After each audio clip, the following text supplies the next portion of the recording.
Bonjour, c'est Ursule encore. On est le 10 mai 2019. Alors je viens sonner la trompette ce matin encore et je viens nous encourager vraiment à nous débarrasser de toute futilité. Amen. Parce que ce sont des petites choses souvent qui nous empêcheront de nous retrouver dans la présence de Dieu. On fait souvent les grandes lignes et les petites choses, on laisse aller. Et vous savez, une robe, un pantalon, une culotte, une jupe, n'importe quoi, elle est belle à la finition. On a beau bien coudre la jupe, quand la finition laisse à désirer, alors c'est pas agréable à regarder. Alors je viens nous encourager à tout faire pour mettre les points sur nos i. Et ça demande que on puisse regarder dans notre vie les coins et les recoins, les petites choses qu'on négligerait. C'est là on devrait s'arrêter pour continuer d'enlever le superflu. Amen. Alors, je viens continuer sur la vidéo d'hier. Et hier, on avait parlé ta véritable identité, elle est cachée en Jésus, non en une personne ou en une chose. Et aujourd'hui, je vais m'arrêter sur l'aspect de la vie des couples. Alors, vous savez que dans les couples, alors l'un reflète sur l'autre. Et il y a toutes sortes de couples sur la terre. Alors, il y a des couples qui fonctionnent correctement. Il y a d'autres couples qui se supportent. Il y a d'autres qui ne sont plus capables de se supporter. Et puis, bon, ça se divise. Et chacun prend son chemin, etc., etc. Mais, pour l'enfant de Dieu, peu importe la nature de la relation dans laquelle tu te trouves, tu devrais devoir surpasser la situation dans laquelle tu te trouves pour pouvoir connecter à Jésus, peu importe la situation. Parce que c'est Jésus qui est ton reflet et Jésus est celui-là qui va révéler ta véritable identité. Parce que c'est lui seul qui sait ce qu'il a mis en toi, ce qu'il a mis dans ton ADN. Et tu as besoin de connecter parfaitement à cet ADN-là, parfaitement, pardon, à ton blueprint, comme je l'ai expliqué hier, pour pouvoir représenter sur la terre ce que Dieu t'a donné, ce que Dieu a mis en toi. Amen. Un peu comme Jésus, qui est venu accomplir ce que la Bible a dit de lui. Parce que Jésus a été annoncé dans l'Ancien Testament et le Nouveau Testament et la révélation de l'Ancien. Et Jésus a posé des actes, comme dans l'Ancien Testament, c'était dit que quand le Messie viendrait, il guérirait certaines maladies, il délivrerait des démons. Alors Jésus est venu, il a guéri la lèpre, ce qu'on ne pouvait pas guérir dans le temps, et il a délivré des démons, ce que les gens n'arrivaient pas aussi à faire. Alors, dans le désert, alors un serpent a été élevé, un serpent d'airain a été élevé, et tous ceux-là qui regardaient le serpent n'étaient pas mordus, ne mouraient pas, pardon. Alors, Jésus est venu et il est allé jusqu'à la croix. Quand bien même Satan voulait qu'il meure là, à Gethsemane, Jésus a prié, il a dit, s'il était possible que cette coupe s'éloigne de moi, Père, non pas ma volonté, mais ta volonté, parce que Jésus-Christ voulait aller jusque-là, accomplir ce qui a été écrit sur lui. De telle sorte qu'il n'y a personne qui dirait un jour, non, il n'a pas fait ceci, il n'a pas fait cela. Parce que l'évidence est là, tout est marqué. De telle sorte que quand tu prends la vie de Jésus, tu regardes, tu dis, oui, ici, il a été dit ceci, et Jésus-Christ l'a accompli à cet endroit. Ici, il a été dit cela, et Jésus-Christ l'a accompli à cet endroit. Alors, c'est comme ça que nous aussi, notre vie devrait être. Parce que notre vie n'est que, comment on appelle ça, le reflet de ce que Dieu nous a dit, au fait. On a déjà fait un enchaînement. Vous savez, un enchaînement, quand quelqu'un fait l'enchaînement, regardez les gens qui font les compétitions, les gens qui font les ballets, les gens qui font la gymnastique, au fait, devant le public, c'est parce qu'ils ont fait cet enchaînement encore et encore et encore plusieurs fois. Et finalement, ils se retrouvent devant le public et ils le font à la perfection. Et alors, souvent même, ils dépassent ce qu'ils ont fait dans le secret et on leur donne la médaille. Et il y a d'autres qui arrivent, qui ont fait leur enchaînement encore et encore et encore. Ils l'ont fait parfaitement. Et ce jour-là, devant tout le monde, il y a quelque chose qui se passe et puis bon, finalement, ils perdent les pédales. Ils peuvent tomber, Et puis là, finalement, c'est la déception la plus totale. Parce qu'ils ont passé peut-être 4 ans, si c'est les Olympiques, les Olympiques, pardon, à s'entraîner. Et là, devant les gens, en 5 secondes, ils ont perdu les points. Et notre vie, donc, est un enchaînement de ce que nous faisions déjà quand on était dans la présence de Dieu. On est venu sur la terre, on a oublié ce pourquoi nous sommes là. Et dans la présence de Dieu, tout te sera révélé. C'est pourquoi tu as besoin de venir. Tu as besoin d'avoir cette connexion-là parfaite avec Jésus-Christ. Pour que Jésus-Christ puisse te révéler qui tu es en réalité. Tu as besoin de venir et doter les choses sur ton chemin pour venir te connecter parfaitement à Jésus. Et c'est ça notre défi. Parce que sur notre chemin, il y a des obstacles et des obstacles. Et souvent, la vie de couple peut être une pierre d'achoppement sur ton chemin. Et tu as besoin, malgré les blocs sur ton chemin, tu as besoin de sauter ces blocs-là et parvenir jusqu'à Jésus. Et c'est à ça que nous sommes appelés à nous battre à tous les jours. Amen. Alors, au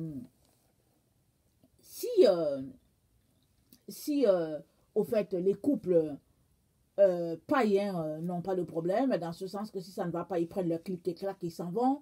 Pour nous, qui sommes des enfants de Dieu, les choses ne sont pas comme ça. Non seulement Jésus-Christ nous a dit que on n'était pas appelé, Jésus-Christ nous a exhorté à ne pas divorcer, sauf dans des situations comme d'adultère où vraiment c'est des situations graves, mais aussi dans la situation d'adultère, Jésus-Christ a dit de pardonner parce que Simon a demandé à Jésus, combien de fois pardonnerai-je? Il a dit, 7 fois, 70 fois que tu devrais pardonner. Question de dire que tu es appelé à pardonner tout le temps, tout le temps. Jésus n'a pas dit que si c'est une situation d'adultère, il ne faut pas pardonner. Jésus-Christ a tout simplement dit, nous sommes appelés à pardonner. Et quand l'autre a dit, mais en tout cas, est-ce que je devrais divorcer ou pas? Jésus-Christ a dit, bon voilà, non, c'est pas permis. Il dit qu'il n'a pas été ainsi. Et les pharisiens ont dit, mais alors, pourquoi Moïse nous l'a dit? Il a dit, Moïse l'a dit à cause de la dureté de votre cœur. Et pour nous les enfants de Dieu, qui marchons selon le Seigneur, nous savons que Jésus-Christ a payé vraiment quelque chose de très lourd jusqu'à sa vie pour que toi et moi, nous puissions être capables de pardonner, que nous puissions être capables de supporter, que nous puissions être capables d'endurer à cause de son immense amour, afin de gagner quelques-uns, si c'était possible. Et dans la vie de couple, très très souvent, le divorce fait beaucoup de tort à l'autre, mais très souvent, ceux-là qui subissent le coup d'un divorce, c'est souvent les enfants.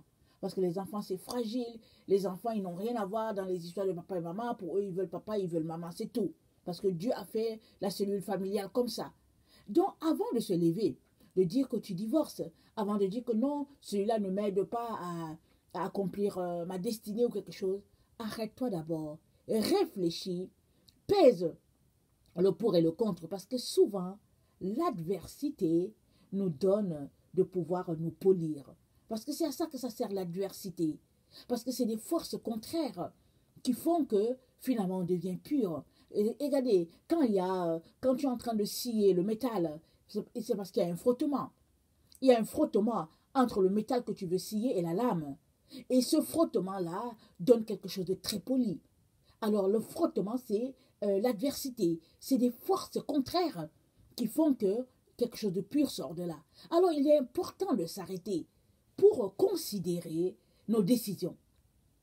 Notre but devrait être que on veut être révélé. On veut connaître ce pourquoi on est sur la terre. Et la Bible nous a dit dans Romains 8, le verset 19, que la terre attend la révélation des fils de Dieu. Et non que la création attend la révélation des fils de Dieu. Et non pas seulement la création, mais aussi nous qui portons les prémices de son esprit. Alors tout le monde attend d'être révélé. Et la semence, et l'arbre, et les animaux, et les humains. Et si tu as ça à l'esprit, alors tu endures toutes les épreuves pour pouvoir arriver jusqu'au bout. L'exemple parfait, c'est Jésus-Christ, qui a enduré les choses vraiment terrible pour que nous puissions avoir la vie éternelle. L'autre exemple qui me vient, c'est Paul, qui a enduré des choses difficiles, qui s'est retrouvé en prison.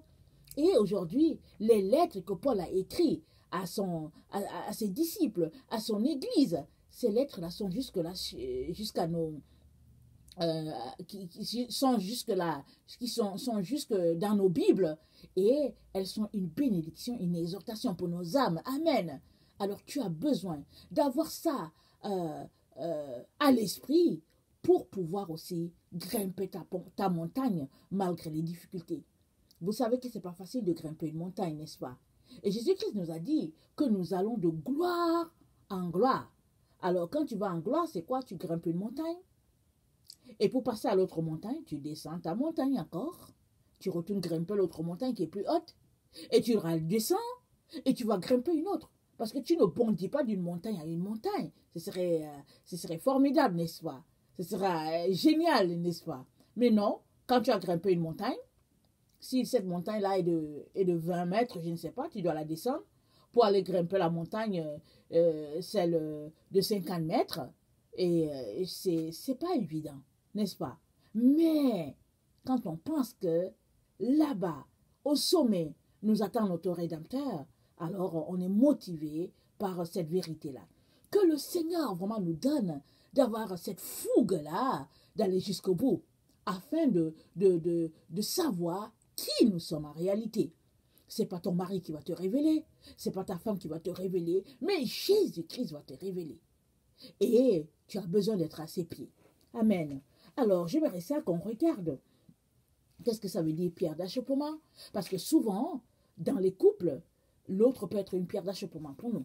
Alors, pierre d'achoppement, c'est bloc qui nous fait trébucher, obstacle sur notre chemin, obstacle contre lequel se bute notre pied et ce qui nous fait tomber. Et en grec, la pierre d'achoppement, c'est proskoma. Ça veut dire ce qui fait trébucher une âme, c'est-à-dire ce vers quoi on est attiré à pécher. Proskoma, ce qui fait trébucher une âme, c'est vers quoi on est attiré à pécher. Et vraiment, le mot proskoma, quand je préparais mon message, j'ai dit, ah, ça c'est bon, ce qui fait trébucher une âme. Alors, vous savez tous, je ne sais pas si vous êtes en couple ou pas, mais vous savez que très très souvent, dans une relation de couple, alors c'est pas évident. Et si tu ne fais pas attention, si tu ne te protèges pas, si tu ne mets pas ton armure, tu peux demeurer dans le péché tout le temps, ou bien pendant longtemps, ou bien tu peux passer la journée frustré avec vraiment l'âme vraiment triste, alors que ton âme a besoin d'être égayée, remplie de joie, remplie de lumière, pour recevoir pleinement ce que le Saint-Esprit a pour toi. Parce que le Saint-Esprit, il marche non pas dans l'obscurité, mais c'est dans la lumière. Alors tu as besoin de faire sortir ton âme de tout ce qui le tient captif. De tout ce qui la tient captif. Parce que ton âme a besoin de s'élever. Elle a besoin de refléter qui elle est en réalité. Amen. Alors, la Bible nous dit que, je pense dans 1 Corinthiens 11, le verset 7, c'est dit, je vais lire rapidement, très très important, très court, mais très important. 1 Corinthiens 11, le verset 7. Ok? L'homme ne doit pas se couvrir la tête, puisqu'il est l'image et la gloire de Dieu, tandis que la femme est la gloire de l'homme. L'homme est la gloire de Dieu, la femme est la gloire de l'homme. Qu'est-ce que ça veut dire gloire? Gloire, ça veut dire, en grec toujours, ça veut dire doxa. Doxa. Et c'est honneur, c'est splendeur, c'est dignité, condition la plus glorieuse et la plus élevée. Donc l'homme est la gloire de Dieu. Ça veut dire que quand tu vois un homme qui marche avec Dieu, tu dois voir Dieu en lui. C'est-à-dire que dès que tu le vois, tu dis waouh, on dirait que cet homme-là, il est comme Jésus. On avait connu quelqu'un comme ça par le passé. quand il était encore étudiant. Alors, il avait été un ancien musulman. Et après, il est devenu chrétien. Et vous savez combien les musulmans sont vraiment pieux dans leur prière, dans leur adoration vis-à-vis de leur Dieu. Ils ne s'amusent pas. Quand c'est un vrai musulman, ils ne s'amusent pas. Alors, imaginez une telle personne qui devient chrétienne. Imaginez. Alors, déjà, c'est là qu'il réalise la grâce. Ils se rendent compte qu'il y a une grâce qui leur a été accordée. Alors qu'ils n'avaient pas la vérité, ils faisaient leurs 5 prières, ils faisaient leurs jeûnes. À combien plus forte raison aujourd'hui qu'ils ont cette grâce-là? Vous imaginez? Alors, on connaissait un frère comme ça.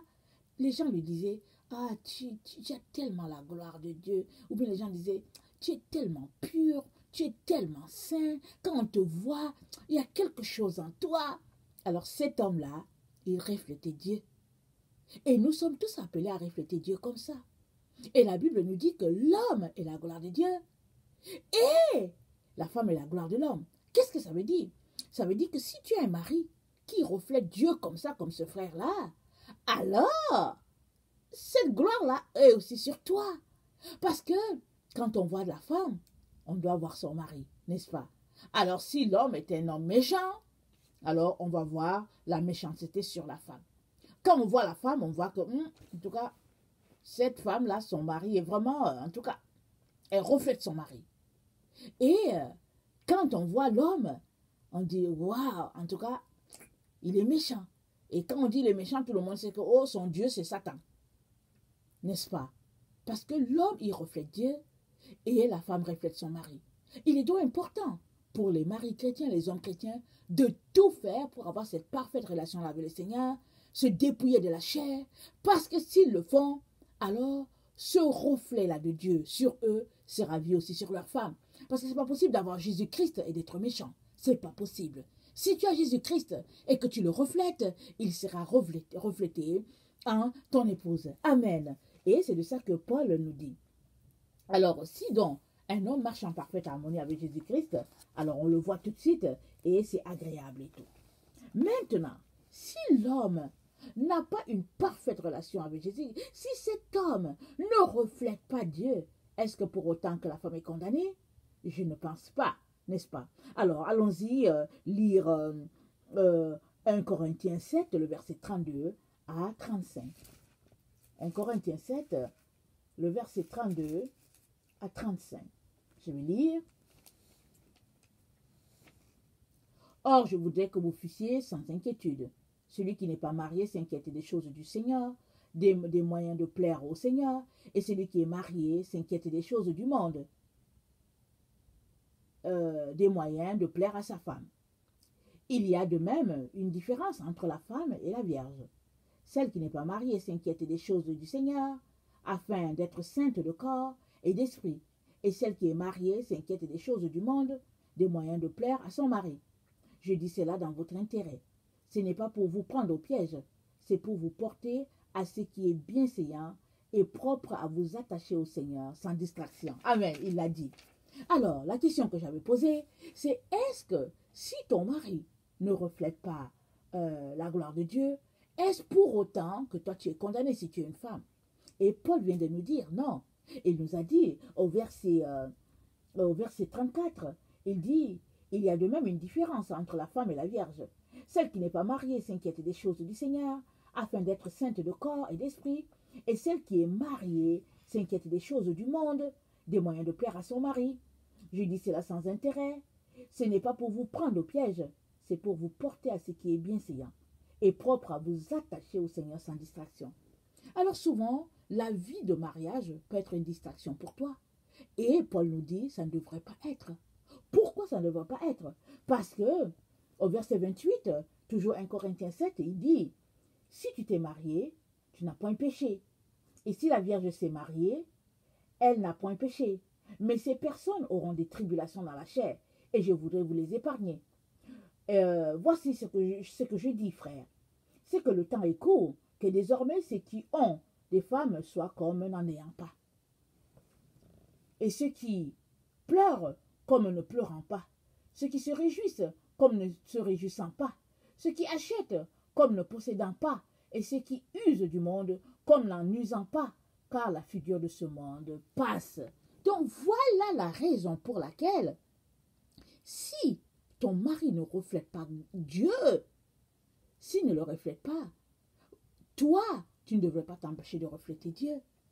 Parce que, au début, quand Dieu a créé Adam et Ève, c'était dans une parfaite harmonie. Alors, Adam a été créé en premier, et puis Ève a été tirée d'Adam. Quand Adam a vu Ève, il a dit, voilà celle qui est haut de mes os, chair de ma chair. On va l'appeler Isha. Alors, c'est-à-dire femme. C'est pour cela que l'homme quittera son père et sa mère, s'attachera à sa femme, et les deux deviendront une seule chair. C'est ça qui a été dit. Mais, il arrive que on se marie souvent et on a des surprises dans le couple. On se rend compte qu'on est enfant de Dieu, on aime le Seigneur, on palpite pour le Seigneur, mais l'autre, bon, est intéressé par le monde.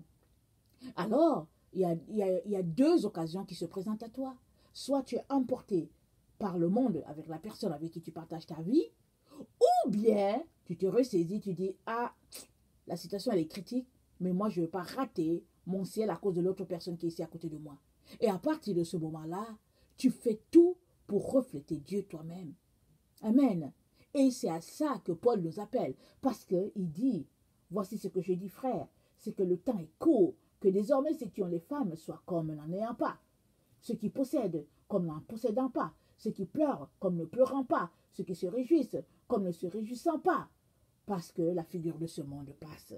Alors, quand tu prends conscience que ça passe, ça veut dire que toutes ces choses-là passera. Même un jour, Jésus-Christ a dit aux pharisiens et puis aux sadduciens, il a dit que vous êtes dans l'ignorance.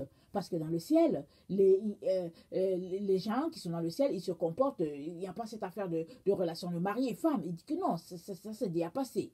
Ça c'est la vie du monde. Il dit ça, c'est ce qui se passe sur la terre. Mais dans la présence de Dieu, tout ça, en tout cas, il n'y a pas ça là-bas. Là-bas, tout le monde est porté à servir, ça dit qu'on est comblé, on est parfaitement comblé, et puis on ne se soucie pas de ces choses-là. Amen. Et quand tu prends conscience de cela, tu ne passes pas ton temps à pleurer, parce que l'autre t'a offensé, parce que l'autre t'a blessé. Tu ne passes pas ton temps à être aigri, à être frustré, parce que l'autre t'a fait ci, l'autre t'a fait cela. Tu te concentres à mener une vie devant le Seigneur, comme si vraiment tu ne vivais pas toutes ces choses-là. Parce que la figure de ce monde passera. Et un jour tu te retrouveras devant Dieu. Alors vas-tu être jeté de sa présence parce que ton mari ou ta femme t'a offensé, tu as été blessé et puis tu as gardé ça toute ta vie? Non. Tu devrais te battre afin de refléter qui tu es réellement en Christ. Tu devrais te battre afin de toucher enfin à qui tu es en réalité. Tu devrais te battre pour que tu sois réellement ton blueprint. Ce que Dieu a décrété sur toi, tu devrais tout faire pour le représenter sur cette terre. Alors il est important que tu puisses vraiment retrousser tes manches et vivre le véritable évangile de Jésus-Christ. Retrousser tes manches et refléter qui tu es en réalité. Amen. Vraiment, que le Seigneur vraiment nous donne de saisir ces principes-là et d'arrêter de nous morfondre sur la distraction. C'est pour cela que dès le début de la vidéo, j'ai dit, souvent dans la vie des couples, l'autre peut être une pierre d'achoppement pour nous. Alors, une pierre d'achoppement, c'est, comme on l'a vu, un bloc sur ton chemin. Tu devrais tout faire pour ôter le bloc, ou bien pour sauter par-dessus le bloc et continuer ton chemin. Amen. Alors, Proverbe 12, le verset 4 dit quelque chose de très important. Proverbe 12, le verset 4.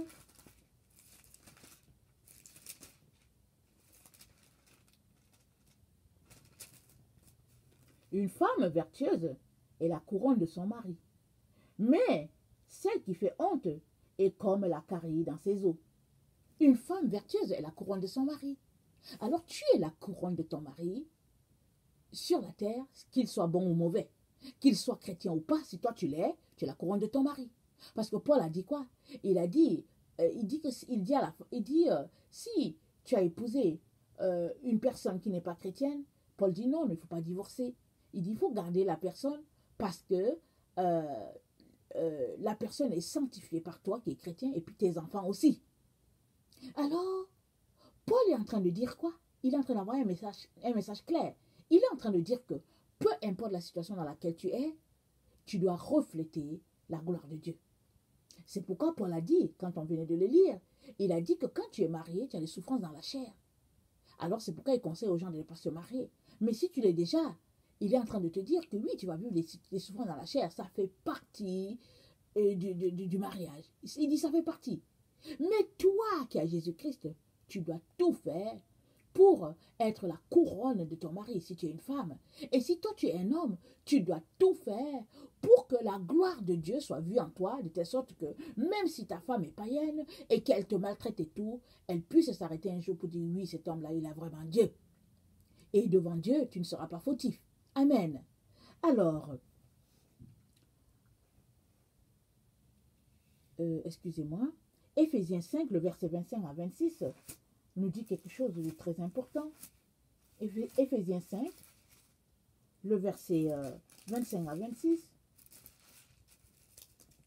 je vais lire. Marie, aimez vos femmes comme Christ a aimé l'Église et s'est livré lui-même pour elle, afin de la sanctifier par la parole, après l'avoir purifiée par le baptême d'eau, afin de faire paraître devant lui cette Église glorieuse, sans tache, ni ride, ni rien de semblable, mais sainte et irrépréhensible. Alors, Marie, aimez vos femmes. L'homme donc est appelé à aimer sa femme, comme Christ a aimé l'Église. Alors nous savons tous combien Christ nous a aimés. Il nous a tellement aimés que lui qui n'a point péché, il est mort sur le bois du calvaire pour nous. Et il a tout fait pour nous communiquer les grâces divines, pour nous dire, voilà comment Dieu nous a aimés et tout. Mais maintenant, si nous rejetons son amour, n'empêche que lui, il nous a aimés, il nous a montré le bon exemple. Et tout enfant de Dieu, tout homme, devrait faire pareil pour sa femme. Mais femme, si ton mari ne le fait pas, ce n'est pas pour autant que tu vas rester là frustré toute ta vie en disant que ouais, il ne m'aime pas, et puis finalement, tu réagis aussi négativement, et puis bon, finalement, votre maison est un enfer. Si ton mari ne t'aime pas comme il est appelé à t'aimer, toi, tu dois continuer de l'aimer, tu dois continuer de le servir, tu dois continuer de refléter Christ, et tu dois continuer d'enlever le bloc sur ton chemin. Le bloc, ce n'est pas ton mari. Le bloc, c'est toutes ces choses-là qu'il fait pour t'empêcher de grimper ta montagne. Mais tu dois prier et Dieu va te dire comment ôter ce bloc-là sur ton chemin et continuer ta route. Et je le répète, le bloc, ce n'est pas ton mari. À moins que Dieu ne te dise clairement, comme il a dit à certaines personnes, ah, il faut ôter ça de ton chemin. Enlève, quitte cette relation-là avant que la personne te tue. Par exemple, je connais une personne à qui marchait, allait pour prendre son bus, et elle disait qu'il était en profonde crise. Elle marchait, et il y a quelqu'un qui l'a abordé, qui était aussi à l'arrêt, et puis la personne est venue la voir, la personne a dit à cette dame-là, en tout cas, l'un d'entre vous doit mourir, soit ton mari, soit toi. Et je ne veux pas que ce soit toi, parce que Dieu ne veut pas que ce soit toi, alors quitte immédiatement avant qu'il soit trop tard. Elle était choquée par cette révélation, mais elle était en jeûne, en train de prier pour dire Seigneur, mais qu'est-ce que je dois faire? Parce que la situation est devenue telle que je me demande bien si je veux mourir, si mes enfants auront une mère un jour. Et voilà comment un inconnu l'a abordée, alors qu'elle attendait son bus. Et dès que l'inconnu lui a dit ça, en tout cas, en l'espace de 2 jours comme ça, elle a fui, elle a dit non Seigneur, c'est toi qui m'as parlé. Et puis évidemment, Dieu lui avait parlé, parce qu'il lui a sauvé, il a sauvé sa vie. Mais si Dieu ne t'a pas dit ça, et qu'il sait ce que tu vis, sache que l'adversité, comme je l'avais dit, l'adversité t'aide à devenir pur. Et ne vois pas ça comme quelque chose de méchant, de mauvais, et puis bon, arrête juste de te morfondre sur toi, de te morfondre sur toi, arrête juste d'être concentré sur toi, c'est-à-dire ce serait de l'égocentrisme, ce serait du narcissisme. Regarde aussi aux intérêts du Seigneur, regarde aussi aux intérêts de l'autre, parce que regarde aux intérêts du Seigneur, parce que le Seigneur te dit de regarder aux intérêts de l'autre, parce que c'est à ça que l'amour est, celui qui marche dans l'amour, c'est comme ça qu'il se comporte.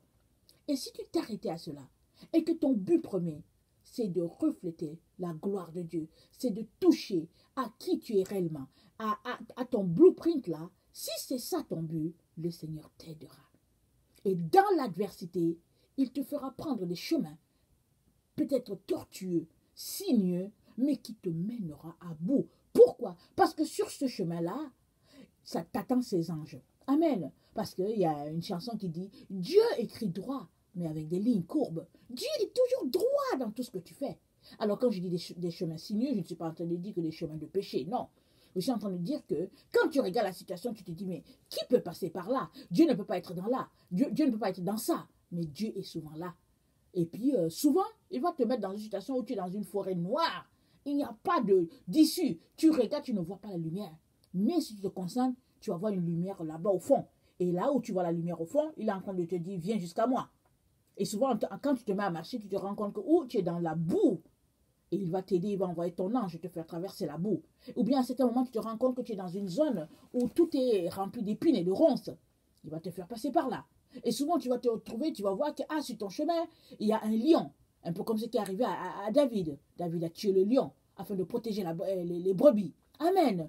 Notre Dieu est un feu dévorant, peu importe l'endroit où il est.